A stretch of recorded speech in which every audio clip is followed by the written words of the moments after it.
Hello, students, and welcome back to our class. This is CRE 416 or Therapeutic Modalities. Okay,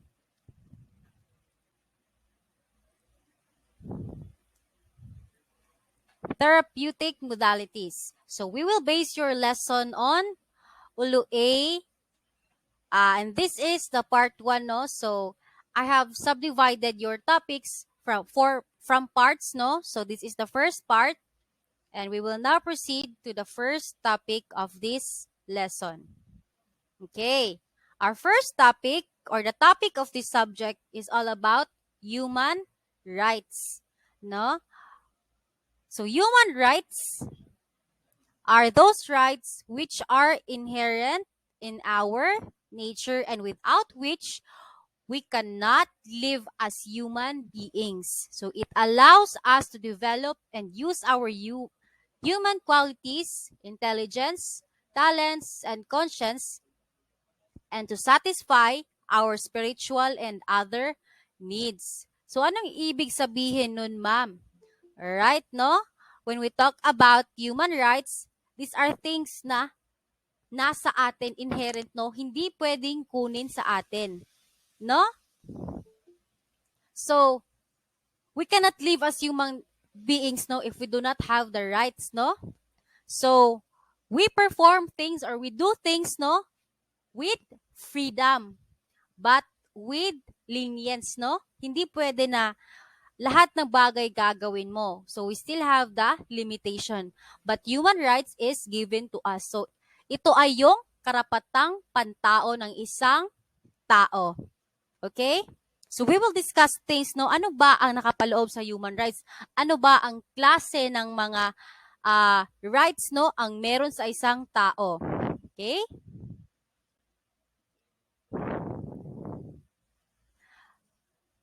So below are the basic characteristics of human rights. So inherent. So what do you mean by inherent? So it is not granted by any person or authority. Because when you say it is inherent, it means that you cannot pinpoint a person, no, to give you a right because you already have that, no? Simula pa nung pagkabata mo, nung baby ka pa lang, nung nasa sinapupunan ka pa lang ng magulang mo, ng ina mo, no? Nandoon na yung iyong rights, okay? It is inherent in you. Simula nung nagkatibok ang puso mo, nung baby ka pa lang, you have the right already, okay? Now, rights. So, rights are fundamental. Why is it fundamental? So, without them, the life and dignity of a man will be meaningless. Ibig sabihin ng fundamental ay nasa iyo talaga. It is a core, no? Center of your of you being a human, of you being a person.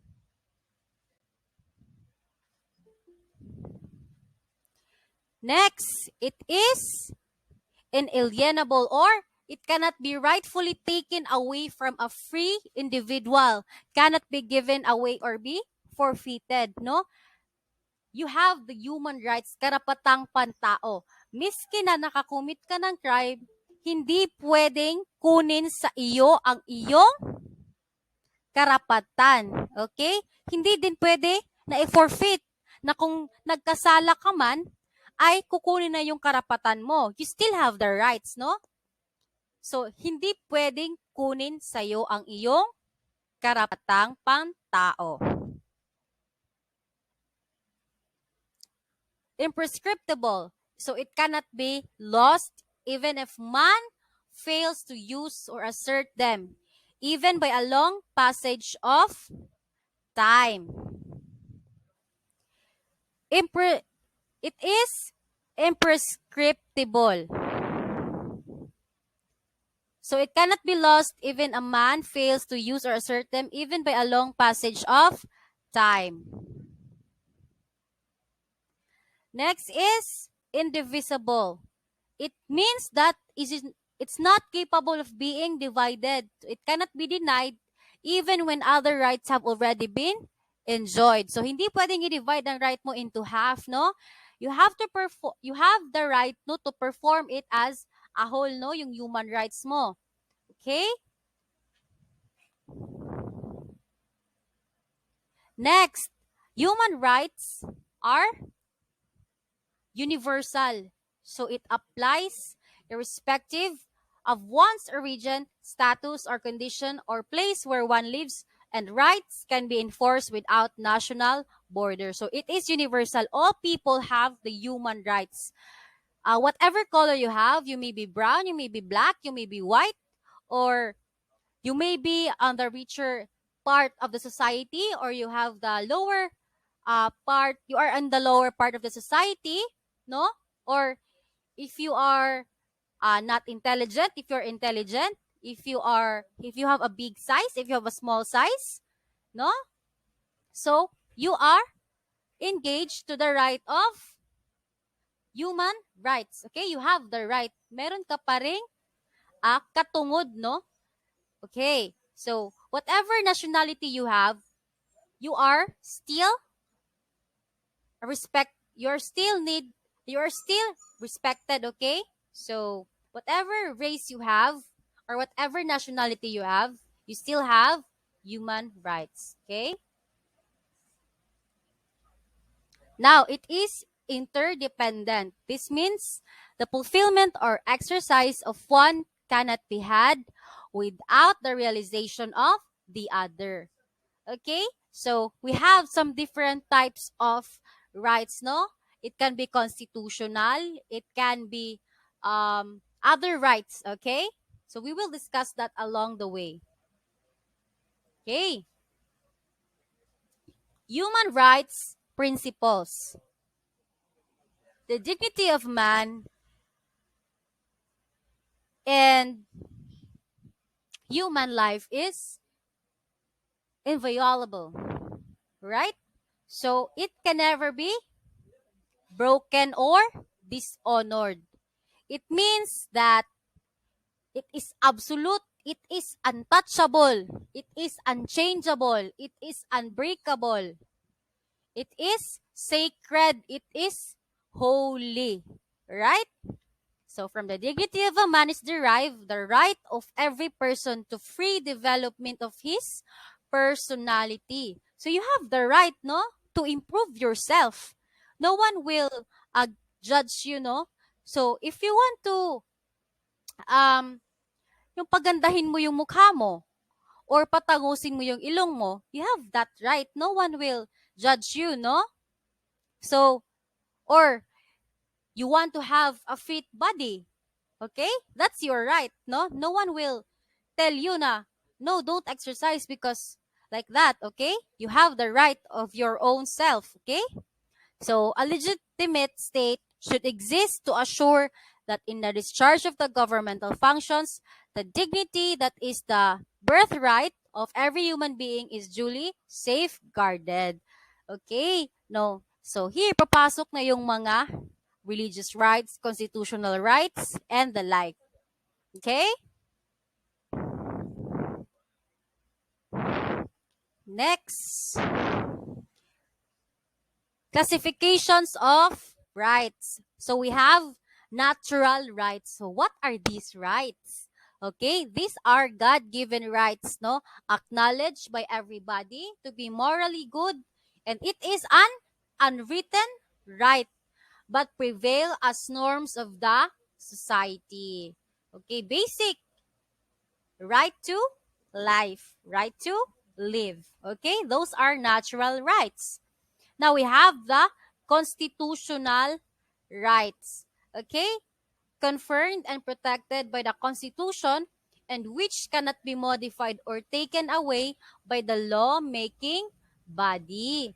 Okay, what do you mean by constitutional right? These are rights to the freedom of speech, expression, freedom of press, freedom of assembly, and the right to petition. Okay, the free exercise of religion is a right to, and a right to abode is a right to travel, no? It also has, in the constitutional rights, you also have the right to information on matters of public concern. Okay? Next, statutory rights. Those rights which are provided by law, promulgated by the lawmaking body, and may be established by the body that created them. Okay?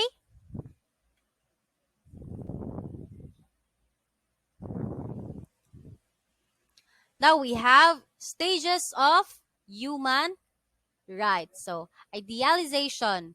Notions about human rights start in the realm of ideas that reflect a consciousness against oppression or inadequate performance of the state. Next, positivism, where the support for the ideas became strong and thus incorporate into legal instruments. Next, realization, when those rights are already being enjoyed by the citizens by the transformation of the social, economic, and political order. Okay?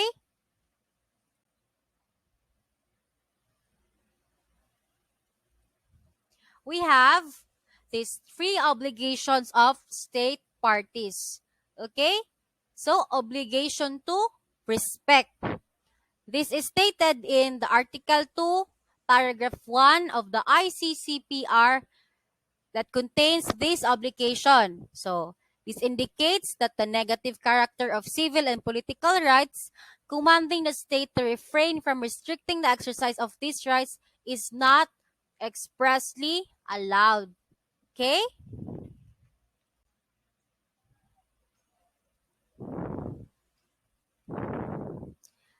The second obligation is the obligation to ensure. So, stated in Article 2, Paragraph 1 of the ICCPR also encompasses this obligation that state parties must be proactive to enable individuals to enjoy their rights. So, we have the right not to enjoy all the rights but with limitations. So, also in Article 2, Paragraph 2 of the ICCPR points out that to provide for effective remedy to victims of human rights is it must adopt executive, judicial, and legislative measures.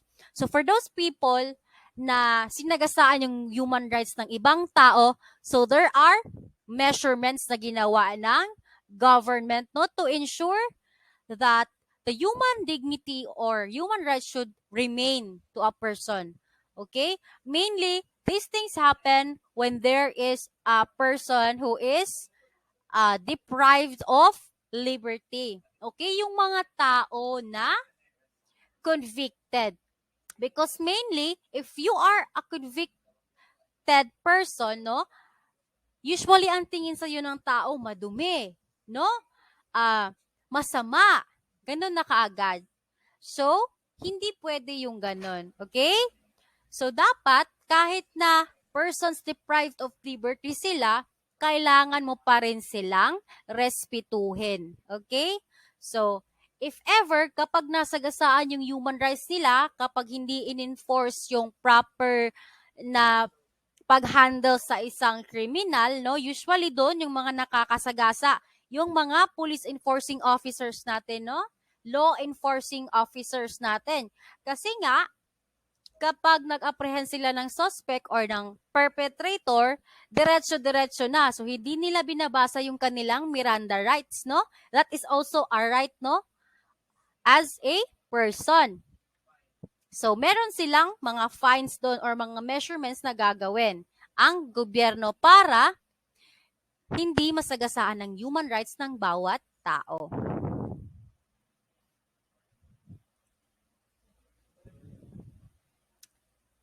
So, there are three obligations of state parties. Obligation to protect. This is to prevent private individuals, groups, or entities from interfering with the individual's civil and political rights, no? Okay. So, state parties, ibig sabihin nyo, gobyerno natin, no? So, hindi pwede na yung isang tao ay pigilan mo kung ano ang gusto niya sa kanyang buhay, yung kasi yung paniniwala niya, no? When we say about political rights, yun yung pagboto, kung sino yung iboboto mo. Kasi ngayon, uso yung, kasi the election is coming up. So, um, hindi ibig sabihin na hindi kayo pareha ng gusto ng manok nyo, hindi mo na siya re-respetuin. So, kailangan mo pa rin siyang respetuin. You have to respect his or her decision. Right? So, that is all for the basics of the human rights, no? And what is the true meaning of human rights? So, this is the end of Ulu A for the part 1. Thank you for listening. I hope you've learned something and keep safe.